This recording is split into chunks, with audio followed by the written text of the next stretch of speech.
O'Malley penning an open letter to the Wall Street, slamming big banks. Cheryl? Yeah, we're just looking at the letter that we just got just a few moments ago, and he's basically talking about the state of his concern with regards to the nation's banks and their effect on our national economy. He's talking about banking reforms. You know, he says, look, overall it's a good industry, but at this point, he says, I think it's anti-capitalist. You're calling me an anti-capitalist. I think the banks are to blame for what's happening in the economy. And I believe we have one full-screen quote that we can actually show you from the letter that we actually found very interesting. And here it is. He says, let me be clear, the ongoing reckless behavior of your mega banks isn't capitalism, is the antithesis of it. True capitalism requires a level playing field in which everyone plays by the same set of rules. Okay, smart politics, Charles. It is. Go after the big banks. People still hate the banks. They hate Wall Street. So go for it. You know what? It does matter. This is one area I agree with him on, and I think a lot of Americans, particularly young Americans, we also have Elizabeth Warren and John McCain trying to push in new legislation to bring in new rules to banking. So I think this is something that will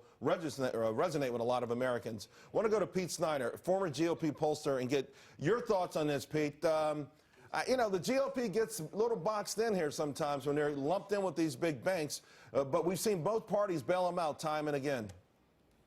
Well, Charles, look, I'm not a big believer in bailouts for any corporation out there or any industry, really. But, you know, with Martin O'Malley, I mean, what did he do? Cut and paste Elizabeth Warren's treaties out there? I mean, this is kind of silly. He's getting dunked on by Bernie Sanders right now, and he's trying to do anything that he can to get attention. When he was mayor of Baltimore, he was very cozy with M&T Bank. He was very cozy with financial institutions like Legg Mason. I mean, this is just histrionics in an election year when he can't get attention anywhere. And by the way, Martin O'Malley really raised taxes when he ran Maryland, and people fled the state, right? So well, he's got some serious issues. We love bringing him into Virginia. There's no doubt about that. But I want to now let's switch to someone who's getting a lot of attention, particularly after last night, and that's Jeb Bush. He suggested that, listen, he wants to get the economy growing again. Everyone says, well, how do you get this 4% growth? He says, listen, I've got the way to do it. Now, he made some comments on it last night. The left took it out of context, and I want to take a listen to what he actually had to say. My aspiration for the country, and I believe we can achieve it, is 4% growth as far as the eye can see, which means we have to be a lot more productive. Workforce participation has to rise from its all-time modern lows. Means that people need to work longer hours and through their productivity gain more income for their families.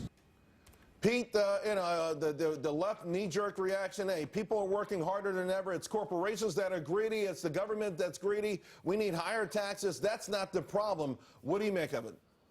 Well, Charles, you don't have to be Euripides to realize that if we go from a 40-hour work week to a 30-hour work week and we're trying to emulate everything about the European economy, we're going to end up like the Greeks, period.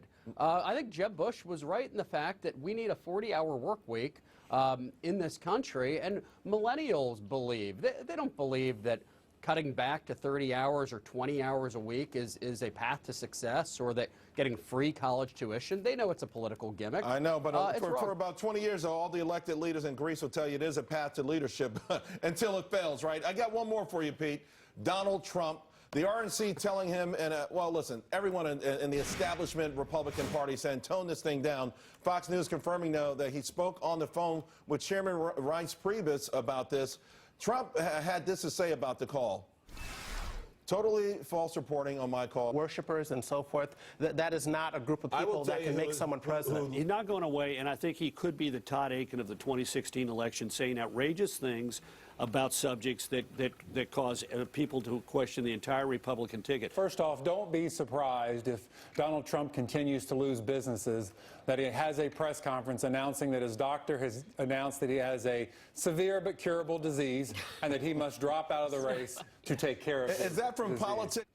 All right, Pete, Karl Rove pulled the Todd Aiken card. What do you make of it? Well, Charles, look, I think the point overall here, and look, I ran for office. I'm a businessman and entrepreneur. No one questioned my conservative credentials.